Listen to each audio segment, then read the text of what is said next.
O assunto hoje aqui no Espaço Online é relacionamento, crise no casamento, como lidar com situações difíceis durante esse caminho de união. Está conosco a Marina Vasconcelos, psicóloga, terapeuta de família e de casais pela Unifesp. Ela que organizou esse livro, Quando a Psicoterapia Trava. Qual é o objetivo desse trabalho, Marina? Explica pra gente, por favor. Então, a ideia foi a partir de um cliente que vinha para terapia, queria muito fazer terapia, mas não sabia como. Ele chegava e falava, oi, tudo bem? E não tinha assuntos. Mas era visível que ele precisava de terapia. Uhum. É tímido, tinha dificuldade com um monte de coisa, mas ele não sabia se colocar, né? E aí eu comecei a ter alguns pacientes que instigam a gente a estudar muito. O que eu faço? Eu que preciso trazer dele. E, na verdade, quando você vai fazer terapia, é você que leva as coisas que você quer trabalhar, não é o terapeuta que fica buscando. Então, surgiu a ideia de eu conversar com vários colegas, né? Eu organizei, convidei muitas pessoas, são 12 autores ao todo, para falar sobre essa situação. Como é que você faz quando chega um cliente que a terapia não anda, não vai? Né? Então, cada um fala sobre o assunto de formas diferentes, tem ideias, tem exercícios, tem pensamentos, enfim. Ficou um livro bem gostoso, direcionado para psicólogos, estudantes de psicologia, né? E foi um resultado bem interessante que saiu. Bacana. Olha, por falar nisso, quando é que a gente percebe que tem que procurar ajuda, tem que procurar uma terapia? Especialmente vamos focar aqui nos casais, né? A terapia de casal que a gente está abordando aqui. Então, quando você não consegue falar as coisas, é muito comum receber casais que vão por falta de diálogo. Não dá. Um não consegue conversar com o outro por vários motivos. Ou por medo da reação do outro. Eu não consigo falar com ele porque cada vez que eu vou falar ele já vem com pedras na mão e aí acaba o assunto e pronto. E aí o assunto não é abordado. Então, assim, a necessidade de falar quando você não consegue, então procure ajuda. Tem alguém que pode te ajudar a acontecer esse diálogo, a fazer com que ele aconteça, né? E a resistência? Não existe resistência? Justamente, vamos nesse exemplo que você deu aí. Ela quer falar e ele recebe com 10 pedras na mão, não quer abordar a questão. Como é que ela chega pra ele e fala, escuta, vamos fazer uma terapia de casal? Muitas vezes é assim, ou você vai, ou eu me divorcio. Entendi, é na marra. É na marra. Muitas vezes não na marra, né? Tanto de um quanto do outro, tanto a mulher quanto o homem. E quando vão os dois, é muito mais legal, porque aí você já tem os dois ali disponíveis. Mas quando um vai na marra, ele acaba gostando, porque vê que realmente é uma coisa que facilita, ajuda bastante o casal, né? E aí, vai na marra, estou aqui, mas eu acho que eu não tinha que estar aqui, ela que me trouxe, né? Ou ele que me trouxe, enfim. Já e começa aí a assim. gente começa fazendo vamos quebrando esse gelo, essa resistência, e eles acabam gostando. Em quanto tempo é possível achar um resultado ali para a relação? Eu já atendi um casal, foi uma sessão, porque ele, quando chegaram lá, ele tinha uma coisa que ele não conseguia falar para ela. Era uma questão dele, que ele não conseguia, que chegou lá na sessão, ele conseguiu falar. Ele foi assim, ufa, um alívio, não preciso fazer terapia. E quando ele conseguiu falar, a coisa andou. E eles falaram, nossa, era isso? Então tá bom, tchau, valeu. Então, assim, isso é uma exceção, né? Óbvio que não é sempre isso que acontece. Mas depende da questão. Tem casais que vão questionar muitas coisas. Tem outros que é uma coisa focal, muito focal. Então você lida com aquilo, resolveu, tá bom, agora a gente segue sozinho. Tem outros que você pega um foco, aí aparece outro, que aparece outro, que aparece outro. Uma coisa puxa a outra. Uma coisa vai puxando a outra e você vai lidando e depende de como vai aparecendo as coisas. Tem gente que se empolga muito e se investe naquilo. Então, durante a semana, ou eles conversam sobre, ou fazem tarefas. Tem tarefas que a gente manda para casa para fazer, né? Não, fizemos, foi assim, foi assim. E aí eles evoluem muito rápido. Tem outros que a resistência, né? Acontecem brigas entre sessões e aí a gente acaba vendo muito essas brigas. Então, assim, varia de casal para casal, de cada um para cada um. Não dá para falar em tanto tempo a terapia está solucionada. Não. Você pode ser 1 mês, 2 meses, 6 meses, 1 ano. Depende. Olha, nós temos uma perguntinha chegando das ruas de São Paulo aí para você, Marina. Vamos acompanhar. Quando o casal passa por momentos difíceis, quem que tem que dar o primeiro passo para que as coisas melhorem? Pois é, quem é que tem que dar o primeiro passo difícil? O primeiro passo tem que ser aquele que é um pouco mais maleável, mais flexível e que esteja disposto a ceder.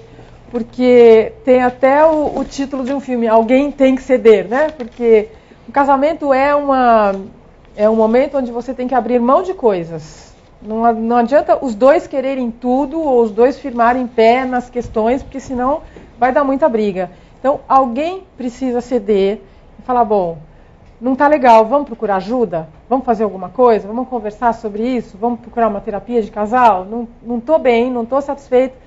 E sempre que possível, colocar na primeira pessoa, olha, eu estou muito chateada com isso, eu não estou conseguindo lidar com a situação, e eu acho que a gente precisa de ajuda, eu quero a sua ajuda, vamos resolver isso.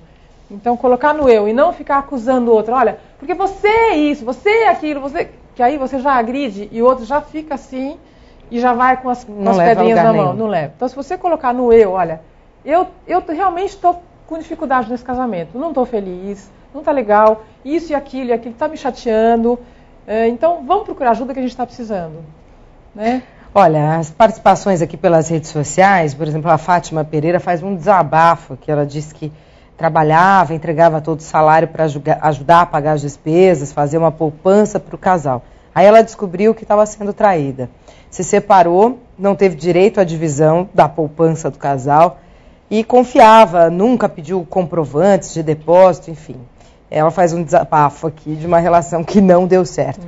João Marcos Santos Leite faz uma pergunta para você. Por que o casal, quando briga, lembra de coisas passadas? Porque essas coisas não foram resolvidas.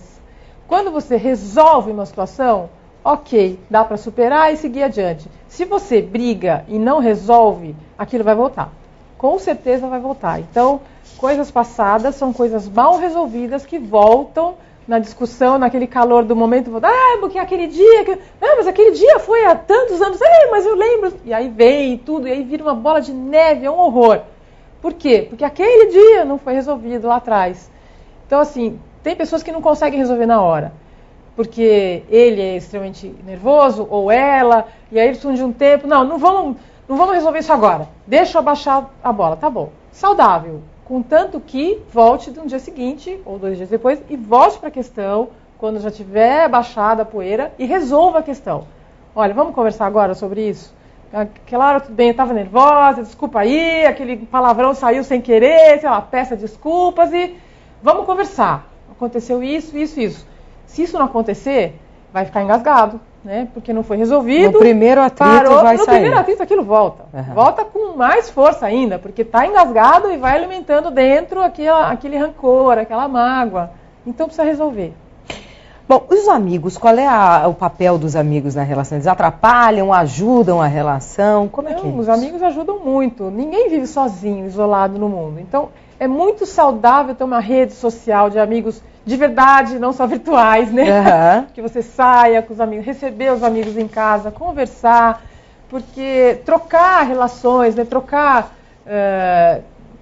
Viajar junto, trocar ideias, conversar sobre o seu casamento com outras pessoas, é super saudável isso. O que não é saudável é quando os amigos invadem a sua vida. Fazer só coisa com amigos tem um limite, você tem que dar uma equilibrada.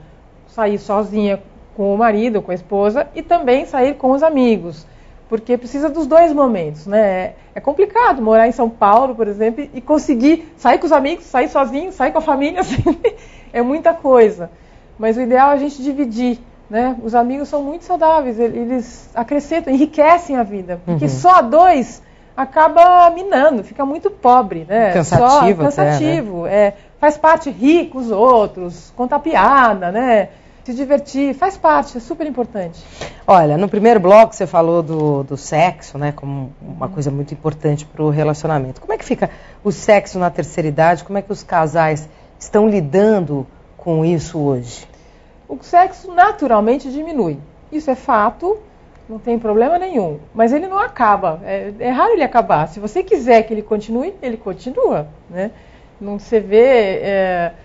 É bonitinho quando você vê um casal de idosos dançando, vai no baile, estão dançando e tal. E rola um sexo de vez em quando. Não é óbvio que a frequência é menor, mas ainda tem, né? Isso é importante, para eles é muito importante. Não tem que ter preconceito, não, né? As pessoas acham que acaba, não. não acaba. Eles vivem, de vez em quando ainda tem, alguns não conseguem mais ter ereção, enfim, algumas mulheres não têm mais vontade, mas não é regra, não é para todo mundo. Diminui bem, mas ele não acaba. E faz parte, muitas vezes fica o carinho, fica o afeto, e eles não sentem falta mais do sexo também, né? É transformado em outro tipo de relação. Porque a própria fisiologia muda, lógico, né? Muda, claro. Quer dizer, faz parte da natureza humana. Faz parte da natureza, sim. E aí, quando está muito idoso, lógico, fica o afeto, o carinho, né? Ficar de mão dada, abraçar, dar um beijinho. Você vê uma relação carinhosa, é tão bonitinho ver as pessoas que estão há anos juntas e tem carinho um com o outro. Isso é lindo de ver. Né? E eu acho que o sexo se transforma nesse carinho gostoso. Hoje aqui no Espaço Online nós conversamos com a Marina Vasconcelos, psicóloga, terapeuta de família e de casais pela Unifesp. Marina, muito obrigada pela sua presença e pelos seus esclarecimentos. Uma boa tarde. Eu que agradeço. Boa tarde. Você obrigada pelo carinho, pela audiência mais uma vez. Continue conosco aqui na Jovem Pan Online. Até segunda-feira.